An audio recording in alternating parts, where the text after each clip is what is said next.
Extraction stations. Hello and welcome everybody to the next episode of How to Win and Play World of Warships like a team player, and a lesson on how not to. I am your host, King Corix, and I am in my Fiji game. I am joined by my wonderful Mrs. Queen Corix in her Fiji, and this game is a wonderful learning lesson because you are going to see a group of players who make the play to win the game, and you're going to see a group of players who have no idea what's going on, and they're just fighting as if they're in a vacuum by themselves. So, critical things to look at in this game to start with. It's a Tier 9 game. We're in a Tier 7 light cruiser. It's going to be a bit of a hard fight for us. It's a CV game. 2 Tier 8 CVs are Parsifal, there's Zeppelin.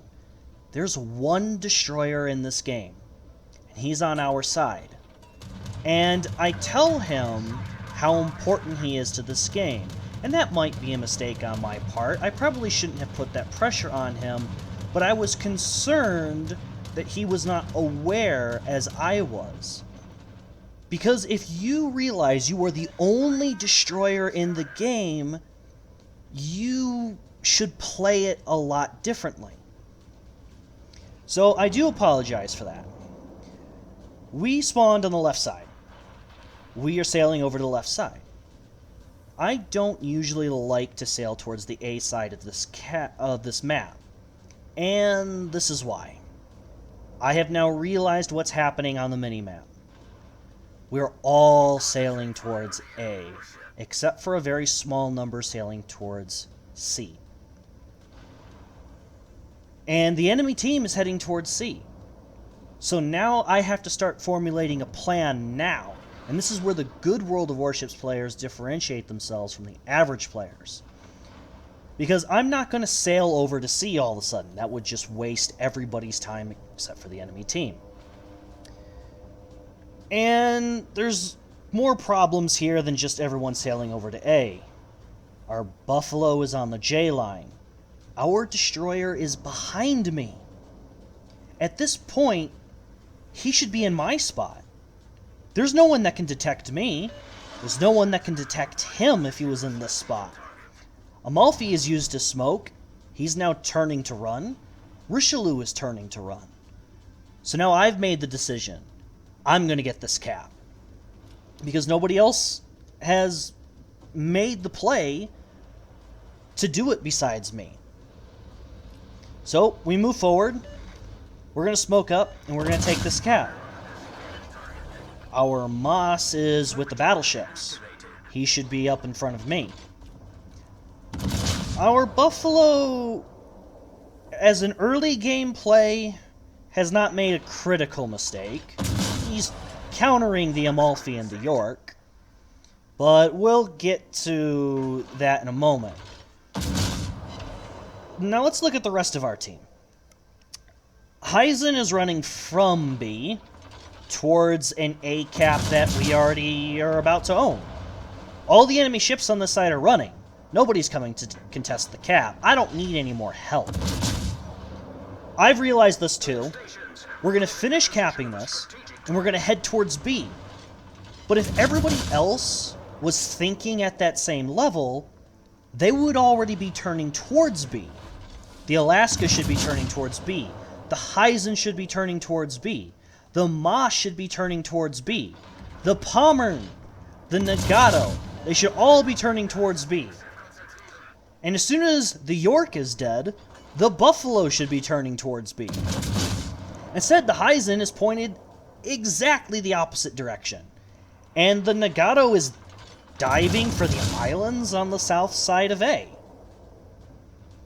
Now let's also look at what's already happening in the north. We've got JB and Musashi, Lyon, Massachusetts, have taken up the defensive positions around the island.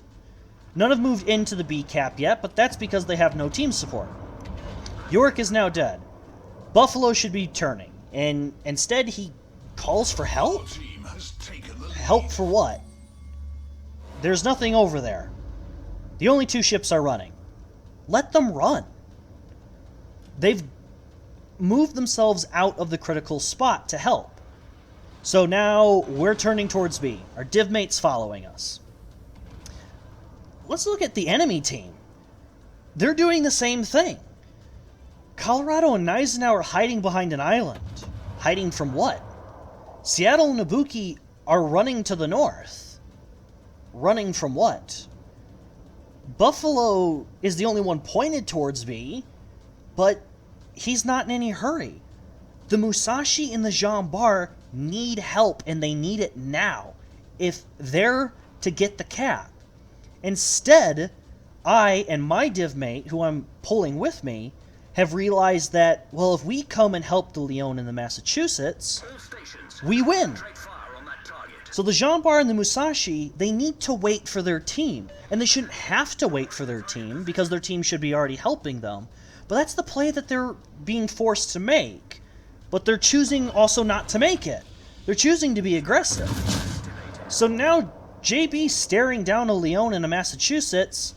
He's staring down the attack of the aircraft carrier, who's also making the good play. He's realizing, hey, Jean Bar's the critical ship. We need to kill this guy. So he's striking him. Now I've got his flank, and Fiji AP is gonna do wonders against this. So Heisen and Alaska have now realized what they need to do. Pommern, I would hope, has realized it at this point, but unfortunately there's an island in his way. So he's got to take more time. But he has realized what needs to happen, and he's going to turn towards B. We lose the Lyon, but the Massachusetts is still there and still fighting. Here comes the Parseval again. He's going to make a very nice torpedo attack against the JB. That's going to open him up for the kill that we need on him. JB is dead. Musashi is alone. Look at their team. They're in no position to help. And their CV isn't helping them either. Which is just allowing our CV to do more work against the next critical ship. Our Massachusetts is still pushing him. I and my div mate are in the smoke shooting at him. Heisen, Alaska, and Pommern are now in position to help kill him. There's nowhere for him to go, because his team isn't there to help him. So as we're working him down, let's also look at where our team is making a mistake. Our Moss and our Buffalo are on the 1 line. Our Nagato is just getting out from behind that island south of A. There's no one over there to fight. And I've seen this argument before. Now, they don't make it, but I'm going to point this out. The argument of crossfire. Yeah, we're getting out on the edge. We're splitting the fire. No, you're not. You are contributing nothing being out there. And in fact, whatever you are contributing out there, you could be doing next to the Pommern and the Alaska. And you would be contributing more, because you would be helping to fight the critical battle in the middle. Taking more fires, more shots from the enemy for us. And killing the ships that are actually trying to make a play on the enemy team instead of fighting out on the flank. You could still be fighting the Lazao and the Richelieu from E4 and not D and F1. So there's no contribution to the team, and you're just fighting for yourself out there. So I and my div mate have now smoked up, and we're finally capping B, which has belonged to us for a long time at this point.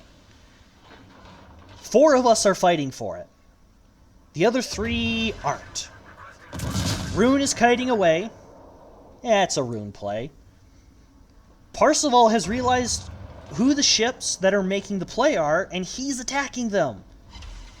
Gneisenau here is making a push, and he might be realizing that a play needs to be made, but he's the only one who's realizing it. Ibuki and Buffalo are hiding behind an island. Seattle is hiding behind an island. I don't know where the Colorado is. Nobody's supporting him. And if maybe the whole team made the push, it would be a different story. But it's just him. He's gonna die. And there's nothing the team can do to help him. Because they were so afraid of something that wasn't over there. Moss and Buffalo are still fighting on the edge. And at this point, what's to be changed about that? Nagato is too slow to get up to us. And even if he had realized what needed to be done sooner, he's too slow to get up there anyways. He should have never been that far south. So now Gneisenau's dead. We have B. The game's won at this point. And I'm about to be turned into a Fiji sandwich. That's alright. These were the ships that mattered. These were the people that made the play. So we all just decided to hug it out. And see, here's the armchair admiral insult I could throw. The Buffalo is calling out, support the DD, focus the Richelieu, focus the Ibuki. You should be supporting us. You're not doing anything out there. It's the four of us that are winning the game. The two of you are dependent on us having won at the B cap. The Nagato is dependent on us having won the B cap. You could have done the exact same thing that you had done on the 1 line next to us. The exact same thing. Exact same amount of damage, exact same number of kills. But you wouldn't have been putting the win on our shoulders alone. And that's the difference here. Is the Palmer and the Alaska and the two of us realized what needed to be realized what needed to be done, and did it. Instead of fighting in our own little bubble. Let's just take a moment to appreciate the annihilation of this squadron. Yep, that's pretty beautiful. And now, here we go. We're going to make another play. These two ships are behind this island. I'm looking over. Palmer and Alaska, they're going to push. I can already tell this. So now I'm going to make the decision that I'm not going to let these guys play Ring Around the Rosie with us. I'm going to stop here. And I'm going to force them to pick the Alaska and the Palmer or me.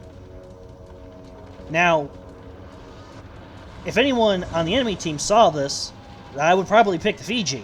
And I know that. But I also know what my capabilities are. And that I can fight these guys. I've also got the Rune behind me to help. We're going to lose the Palmer. And my div mate's going to realize that. And she's going to take the Palmer's spot, drawing the Buffalo's fire away from me and the Alaska. So, Colorado's pushing. I'm going to dump torpedoes. I kind of realize now there was no reason for that smoke screen, because I don't want to fight him and I'm detected anyways. So, I'm going to push forward. And now I've realized that the Seattle is too preoccupied with the Alaska. So let's remove another piece from the board. And there is nothing the Seattle can do about it in this scenario now. Yep. 13k, 5 Citadels. That's a kill. We land 2 torpedoes on the Colorado, too. So now, I can just trust the Alaska and the Rune to deal with that. And I'm going to go get C. Still making the team play. Even though at this point the game's won. I'm not going to get greedy for that kill. I'm continuing to ensure that we win this game by sailing towards C. And the Parseval is still making the decisions of what's the critical ship. He could have gotten greedy and tried to go for the Colorado, but he's already dead. There's 2 ships on him. Now the Ibuki is the only thing in here, and that's, unfortunately, not even making great play, but he is the most critical enemy ship. So he's going to get a beautiful strike on that and finish him off. Now it's just the Buffalo and the Carrier on the A-line.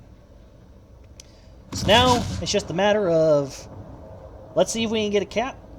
Let's see if we can get some more damage. And I'm going to take a couple of shots here at the CV. But then I'm going to really quickly switch back to the Buffalo.